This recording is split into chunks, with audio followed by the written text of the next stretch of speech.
दक्षिण भारत की धरती ने अनेक सम्राट देखे, परंतु 11वीं शताब्दी में एक ऐसा सम्राट हुआ जिसने अपने साम्राज्य की सीमाएं न सिर्फ भारत के भीतर बल्कि दक्षिण पूर्व एशिया तक फैला दी। उसका नाम था राजेंद्र चोल प्रथम। राजेंद्र चोल प्रथम का जन्म लगभग 973 ईस्वी में हुआ। वे महान सम्राट राजराजा चोल प्रथम के पुत्र थे। बचपन से ही युद्ध कला, प्रशासन और रणनीति में दक्ष थे। अपने पिता के साथ रहते हुए उन्होंने पांड्य, चेरा और श्रीलंका अभियानों में सक्रिय भूमिका निभाई। राजराजा चोल प्रथम की मृत्यु के बाद 1014 ईस्वी में राजेंद्र चोल प्रथम चोल साम्राज्य के शासक बने। वे पहले से ही युवराज के रूप में शासन का अनुभव ले चुके थे। उनके काल में चोल साम्राज्य अपनी सर्वोच्च सीमा और शक्ति पर पहुंचा। राजेंद्र ने श्रीलंका पर चोल आधिपत्य को और मजबूत किया।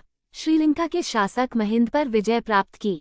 चेरा व पांड्य राज्यों को चोल साम्राज्य में मिलाया, जिससे दक्षिण भारत पर उनका नियंत्रण अटूट हुआ। राजेंद्र चोल ने अपनी सेना को उत्तर भारत की ओर अग्रसर किया और पाल वंश के शासक महिपाल प्रथम को पराजित किया। इस विजय को अमर बनाने के लिए उन्होंने गंगा नदी से पवित्र जल मंगवाकर अपनी नई राजधानी गंगैकोंडा चोलपुरम की स्थापना की। इसी गौरवपूर्ण उपलब्धि के कारण इतिहास उन्हें गंगैकोंडा चोल के नाम से स्मरण करता है।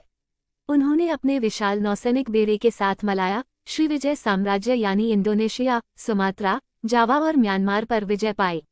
यह इतिहास का पहला उदाहरण था जब किसी भारतीय शासक ने इतने बड़े स्तर पर समुद्र पार विजय प्राप्त की। इस अभियान से चोल साम्राज्य का व्यापार और संस्कृति दक्षिण पूर्व एशिया में फैल गया। राजेंद्र चोल न केवल विजेता थे, बल्कि उत्कृष्ट प्रशासक भी। उन्होंने अपने पिता की तरह स्थानीय स्वशासन व्यवस्था को जारी रखा, किसानों और व्यापारियों को महत्व दिया। उनकी राजधानी गंगैकोंडा चोलपुरम भव्य मंदिरों और प्रशासनिक भवनों से सज्जित की गई। यहाँ का गंगैकोंड चोलेश्वर मंदिर आज भी उनकी कला निपुणता का प्रतीक है।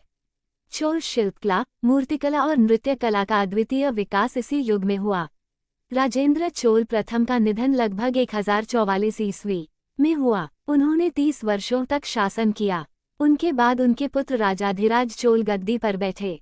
राजेंद्र चोल प्रथम को इतिहास में भारत का एकमात्र ऐसा सम्राट माना जाता है जिसने उत्तर भारत से लेकर दक्षिण पूर्व एशिया तक अपनी शक्ति का परिचय दिया।